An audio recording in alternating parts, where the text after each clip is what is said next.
Welcome to the Instagram stories for Tuesday, August 13th. I'm your host, Daniel Hill. Let's dive into the Mosseri Monday questions. I know it's Tuesday. We're just going to do the questions. The first question has to do with broadcast channels.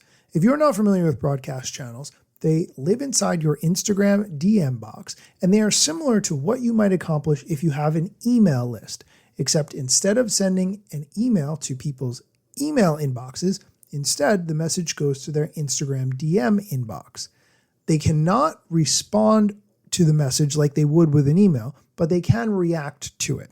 And you, as the owner of that broadcast channel, have the ability to send messages. You can send voice memos. You can send pictures, videos, and so forth. You can even share Instagram posts, but it's not a two-way back and forth kind of conversation like you might have on Instagram comments or emails or other places. So the question Adam's answering is, should I start a broadcast channel if I can't post every day? Here's Adam's answer. You don't need to have something to post every day to start a broadcast channel, but I would only start a channel if you have a strategy for it. Now, a channel is for a subset of your followers who are really passionate about you and want to actually allow you to message them whenever you want and buzz their pocket.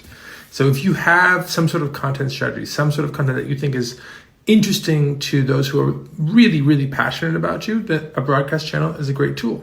If not, no pressure. This question got me thinking, should I be sharing my podcast and relevant show notes to my broadcast channel?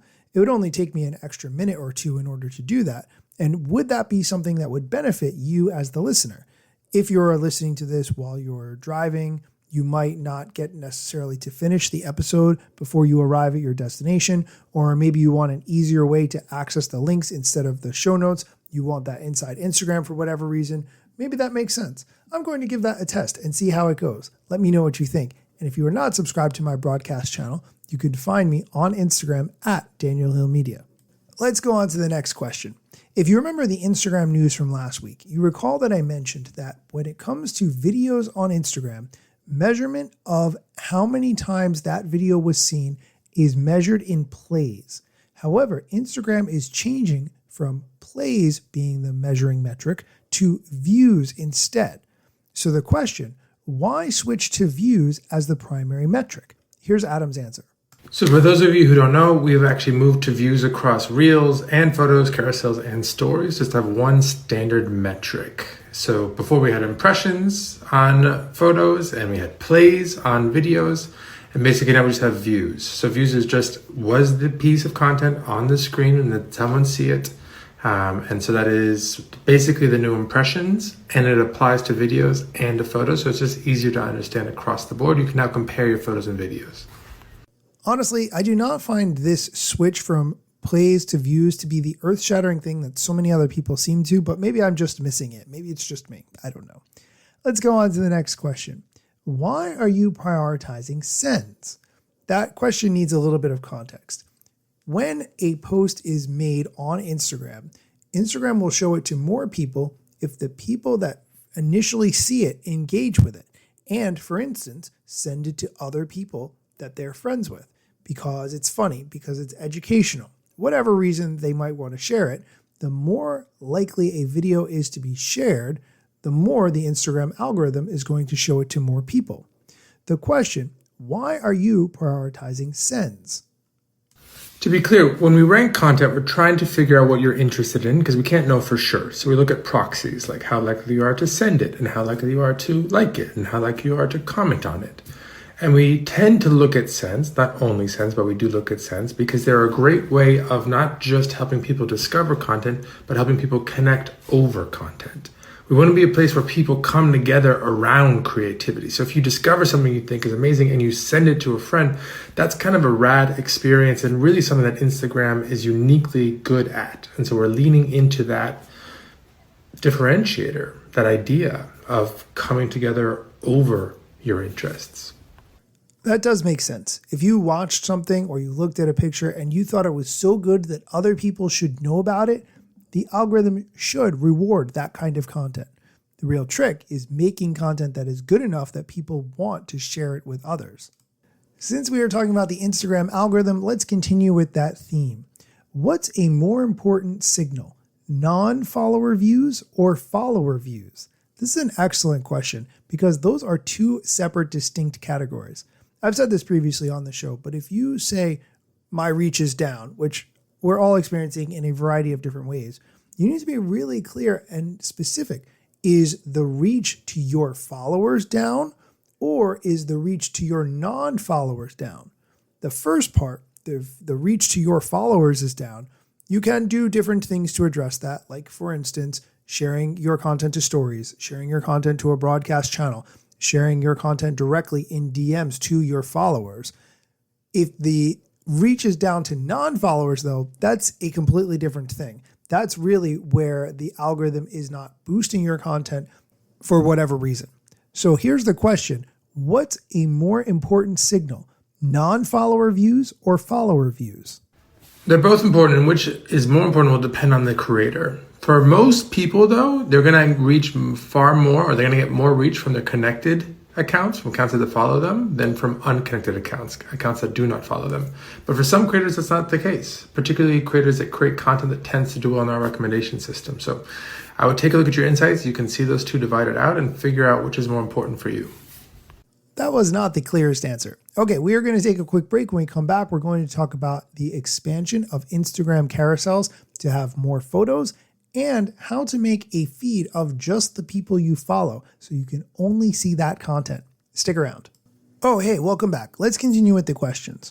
The next one, how do I change my feed back to people I follow? Good question. I'm going to let Adam give you the answer, but first I want to remind you that you can turn off suggested posts in your feed, and I definitely recommend doing that so you see more of the content that you want and less of what Instagram wants you to see.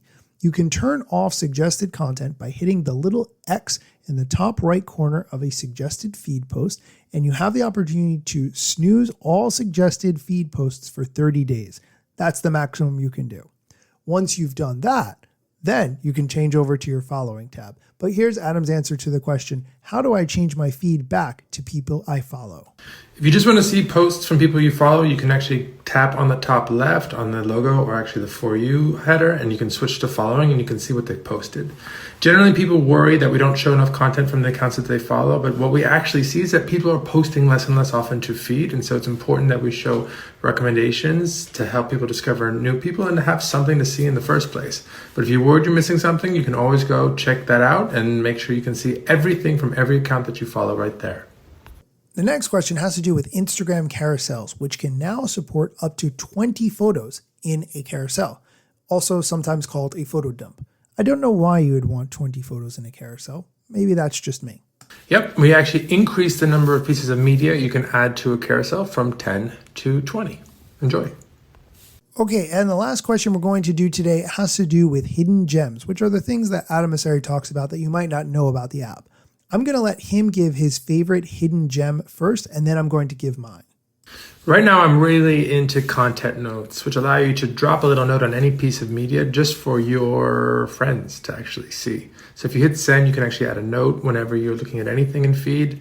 Try it out. It's a great way to start a conversation with your friends about something that you discover on the platform without it being a public conversation with everyone and actually just being something for messaging. Okay, those are pretty cool. My hidden gem that I've been using lately has more to do with threads. Let me back up. I have friends who send me reels all day long, and I love those friends. Some of those reels are good. Some of them I've seen weeks before on TikTok, but I just have friends sending me these reels constantly all day long. I like to send things back, but instead of sending TikToks, which they're never going to watch because they're not on TikTok, I instead send them random threads. So my hidden gem is the ability to send a thread to someone's Instagram DM box. Find a funny one, find one that you think they would like, and send it to them because I guarantee they haven't seen that before because they're not on threads. It helps you stand out and it shows that you really know threads, which you do because you listen to this show.